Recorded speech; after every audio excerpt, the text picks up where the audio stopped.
for me, before I got here to the Philippines, when I first came here, I was still in college. So I was still in university. And I decided to take my last semester of university online so that I could play here. Yeah. I played 3 years in college. I still had another year left, but at that point, my college team, we weren't so good, and I kind of just thought, like, I didn't know if I was going to get other opportunities. I was also graduating from my school, so I didn't really feel like transferring and then playing in another school. Mm-hmm. But I wanted to keep playing, and I knew I wanted to play professionally. And I was kind of running out of options at that point. And so that's kind of why I had to make the move sooner than later. So I decided to come here while I was still in school, find a team, and I had an opportunity. I had an opportunity given to me by Anton Del Rosario. And so at that point, that's when I decided, okay, well, I better take it while I have it now. And I didn't know what was going to happen after that, but I thought the sooner I could get out here and learn about the Philippines and learn what the league was like, the better. I didn't really want to waste that last semester playing in the U.S., not really knowing what I wanted to do. So it was a huge opportunity for me to come here when I didn't really have many other options and to find a team. And it, obviously, you know how it was there. I wasn't on the best team at first. It wasn't the best situation. But I learned a lot from it, and then I was able to grow. And the biggest thing is the exposure that you got, being able to play every game. Mm-hmm. Did you know Anton personally, or? Yeah. Oh, you knew him personally already? Before. Okay, Mm-hmm. that's interesting. I had met him a few times. He was friends with a lot of the people that coached me when I was growing up, because he was like a generation above. So all the coaches and everything that I had, a lot of them, they played with Anton before. He's from the same area. From the same exact area. Yeah, I think we went to the same schools and everything too. Okay. So, yeah.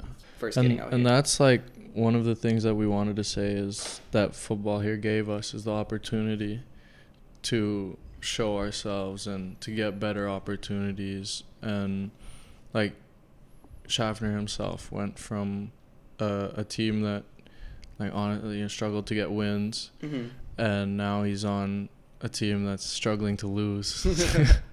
Yeah, and it was definitely humbling at first. Like I really had to swallow my pride a little bit playing for that team. It wasn't, it wasn't the situation I expected to be in when I first got here. I thought things were going to be easier. I thought it was going to be, once I got here, I thought things would start just coming easy to me, but it really wasn't like that at all. And I had to kind of had to grind through it that first season, play my minutes and do whatever I could just to show myself, because I knew that I wanted to be on a better team in a better situation than that. But I would actually say that your situation is actually, well, when you came here, some people have it even harder than that, because there's some people that come out here on a team that they thought it would be better situation, like better, I don't know, let's say equipment, facilities, whatever, but they're not playing. And so what I always say to a lot of guys, because a lot of them are, around 19 to 21. Yeah. I always tell them that they got to just stick to it. Like, don't just give up after that first half season or that first season because you're not playing. In this league, especially, a lot of players break out older because a lot of guys are coming from UAAP or college abroad or anything like that. So for you to be 19 years old, let's say, and expecting that you're going to play every single minute, it's not going to be like that. But even the exposure you get from training with a team like Stallion, like Aguilas, or if you get into Digger or something, that's going to help you on your journey, per se. You're going to become a better player for it, for sure. Yeah. Who do you think are the players that do well in when they come here, especially the young players? Who are the ones that do succeed, as opposed to the ones that come here expecting something and it doesn't really pan out for them? What do you see? I think confident players, like players that know what they can do, and even when they make mistakes, they don't really they don't change the way that they play. Yeah. You know? Yeah. And I think this goes for like anywhere really. Like people that it might even be a dying kind of player, you know, like I want to say Neymar, but you know, they're not, obviously you're not Neymar, right? But you know, that like flashy kind of guy. But then obviously I don't want to give people the wrong idea and you just come here be cocky. You know, it's not that. It's, well, I think there's a big difference being confident and being cocky. Being confident, you know, you can be cocky, or you could be confident and not cocky. I think confidence will help you do well here. Cockiness will hold you back here. I think cockiness here is not going to sit well with people, like we've talked about before, especially for young players. But confidence, I think, is huge. I think if you're not confident here, and you're coming here looking for confidence, it's not going to happen. Yeah. Because if you like make a mistake, they're going to be on you. And if you just let that get to you and then you're like, okay, you kind of shut down, then you're never going to change their mind. But if they get on you and you just get up, you do it again. This time you beat your man. Let's say you didn't beat your man. And then the next time you beat your man, then you're going to be a good player in this league. And you know, I want to say some players that are an example of this, like Yuri Delapo and Cartalarok. They were young when they came out in the league, but when you see them, they're like, they play their way. Like they know what they do. You know, and even if they do make mistakes, like they're clearly players that can pull something out of their ass. And they were very humble too. They're not cocky at all. But they don't talk at all. Not cocky at all, but confident in their abilities, and they do well when they have the opportunity. You can tell they're confident and they don't even talk. You know? Exactly. So I think it's a huge difference. I think confidence, one, is a huge thing. Another thing too is just knowing how to, I don't want to say play politics, but knowing how to kind of play the game a little bit. You know what I mean? Like, it's not always the best players that get on the field, but it's the ones who kind of know how to do the right things, know how to show up when you need to show up, and do a job. And stuff like that. To do well when the coach is looking. You know, like whether it's on the pitch when you get that opportunity, or it's off the pitch, you know how to act when. Or for like my own personal experience, because you mentioned a while ago, what are things I did to succeed in this league? Not that I've succeeded, but like, you know, to get game time, stuff like that in this league. If they need someone to play center back, I'm gonna play center back, right? I came into Stallion as a striker, and we needed a right back because our right back got injured. I said, I'll do it. I'll play right back. Then I played every game that cup.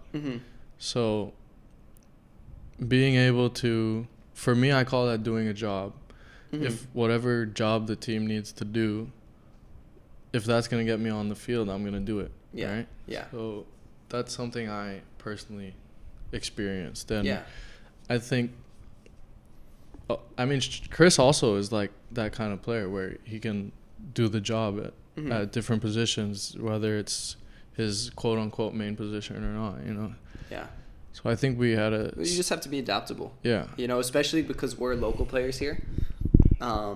Being able to play anywhere is especially as a local player in the Philippines, you kind of have to be able to play multiple positions because you have to be around the foreigners. The teams here are recruiting for the foreigners, and they're basing the team off their best foreigners most of the time.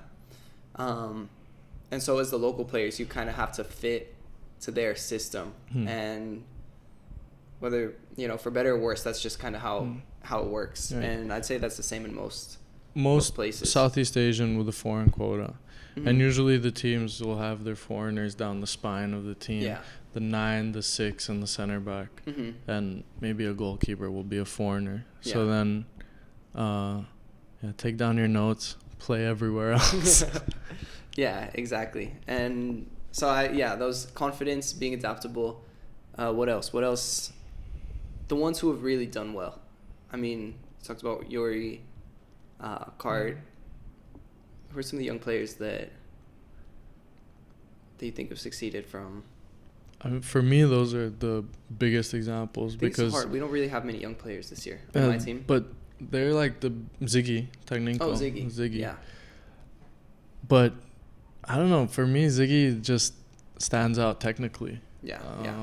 Okay, there's another thing actually. I think also part of like being adaptable and what we were saying about humility, I think also just being willing to listen. Whether or not you actually take the advice from the coaches. Yeah, you don't need to answer back. Just being able to say, okay, I understand. Yeah.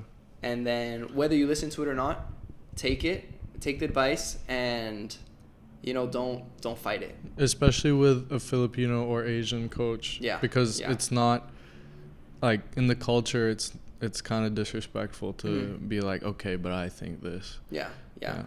And some of the advice you'll hear, and there's so many different kinds of coaches, it might not sit right with you. It might, be against what you think. But I think no matter what the advice is, sometimes you just have to say, okay, understood. Yeah. And you keep playing, and you do whatever you need to do. Yeah, and to add to that, like when you get benched or something like that, or you're not playing, it's so easy to get into, and I think most people do this, the victim mentality, that it's not your fault, the coach is picking on you, or they're playing favorites. Even if that is the case, it's not going to change anything for you to sit there, feel sorry for yourself, or complain about it. Sometimes you just got to put your head down and keep doing the good things you do in training. Just keep doing it. And there's going to be a point where they have to play you. Yeah. And once you do get that chance, make sure that they don't have a reason to take you off. Maybe someone gets injured.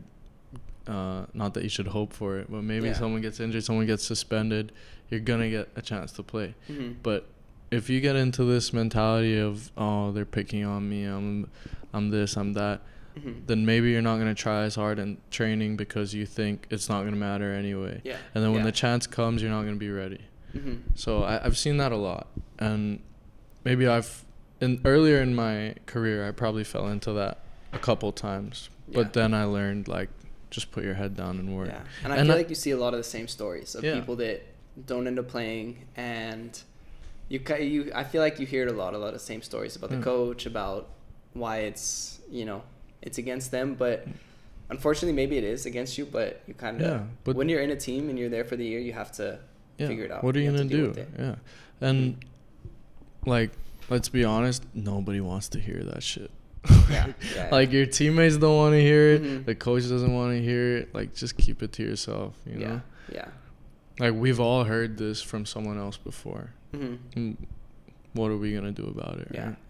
But I wanted to go back to Ziggy real quick, because he I said that he just stands out technically, but also he is like Yuri and Cart, where he plays his way. He knows what he does, he knows how he plays, he knows what his strong suits are. And he has that confidence where he's just going to go out and do it. And so I'd say based on them, that's the biggest thing about the young guys that do really well here, is they're confident in their abilities. It's kind of like a sense of, like, what's it called? With that self-awareness, what is it? What? What's the other word for self-awareness? I don't know. This could be a clip. What do you mean, self-awareness? When you're like, I don't know. Self-awareness. When you're like secure in who you are. Confidence. Basically, they're not insecure. Basically. Okay. Yeah, I just wanted to say that about that. Yeah. That's like the main common denominator between those three successful young guys in the league. Yeah. I would still say it's more beneficial to a foreign player to come here as a stepping stone, like someone like Jordan Minta, Gabe Silva, Mateus, who we played with in Stallion. Yeah. I would say there's a lot more of them. A lot more foreigners. Coming here and going on to bigger leagues. You think that's more common now for people to come here and use it as a stepping stone than it was maybe 3-4 years ago? Because I feel like there's a lot of players coming here now, playing here for a few years, and then moving on to a bigger league. Yeah, I would say so. Say so. Even like from our team alone, a couple of years ago, I think like 5 of them are in like Junior Sam. That's true. You know? Yeah. So I would say it's more beneficial for a foreign player. Mm-hmm. But if you are knocking on the door of the national team as a Filipino, then yeah, definitely it would be beneficial for you to come here. Yeah. But I think also even if you're not, even if you I don't mean, have, if all you're looking for is to have a solid career in the PFL, which I wouldn't mind, yeah, it's worth it. But if you're looking to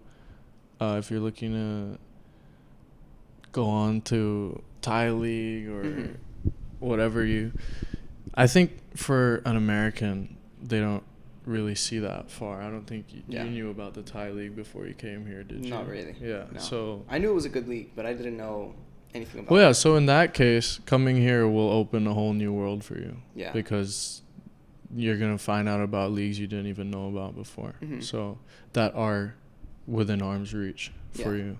Yeah. If you do well in this league.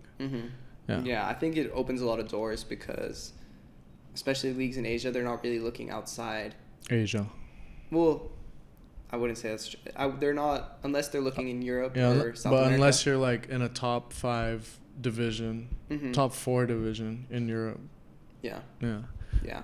Like, and that's just the football side of it. But I think also in terms of living and the opportunity to live here in the Philippines, at least for me, which is like a totally separate side to this, is like being a Filipino heritage. For me, I've been able to come here, continue playing the sport that I've played my whole life, and at the same time I'm also learning through football. I'm learning about my own culture and how things work in this country and how people work together here, the differences in values, and I get to experience that through the sport.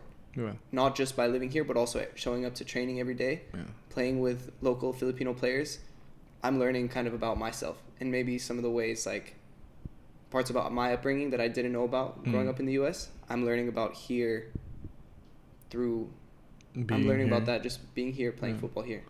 Yeah, and that's like, I didn't even think about that side, but if you're considering like the lifestyle that you can have and, like even as someone who comes from, let's say, the States and you're coming to the Philippines, it's so much easier to see different worlds from the Philippines. Like, you could go to Thailand for maybe $20K, like it's easier to see the world from here. Yeah. So for that alone, it's well worth coming here and trying it out. In terms of like the lifestyle, I don't think it's the most glamorous. No. It's not like the professional lifestyle that you'd see on TV. You're not gonna be driving a Lambo. No, but it allows you an opportunity to make a living here in the Philippines and it's not and meet people. Yeah. Figure out kind of your own life here. Yeah. For the players looking for an opportunity, especially in Asia, it's a really good place to come to because it is a more welcoming culture, place to play. It's still a developing league and growing league, which means there's a lot of new teams and new opportunities. More opportunities, right? And I think a lot of people have come and taken advantage of that in a good way. To grow themselves as a player. And I think the more people that come here and do well from here, it helps the league as well, right? The more people that come here, do well here, and then go somewhere else. Yeah, and it's good for the league and it's good for themselves. Yeah, and it shows the other clubs in other countries and other leagues that this is a good place to be getting players from. So it's given an opportunity to a lot of people, and like we talked about, those are just the things that you kind of have to do to make the most of this opportunity. Because I think at the same time, we talked about the good examples, but we see a lot of people that maybe don't make the most of the opportunity as they could, right? For sure. I'd say I'd see more people who don't make the most out of it than people who do. Yeah. And that's like, I feel like that's with anything in life. That's why there's less people that are successful than there are that aren't successful, because most people will fold at the first sign of pressure or the first roadblock they encounter. Yeah, yeah. And it's all like get the basic over it. things, you know, like the little things you talk about in terms of being successful and doing well. Yeah. It's all those things that you've heard everyone else say to do well here, I think. And then you add those little cultural parts about it and playing here in the Philippines that, you know, maybe in different countries are a little bit different. And you kind of put those two together, and that's kind of what you need, right? Yeah. So, yeah, but if there's anything else you want to hear or know more about, feel free to let us know. If not, then we'll see you soon. First thing when I wake up, Bye. I swear y'all gotta chill. Instead of hitting my phone asking me for $100 bill.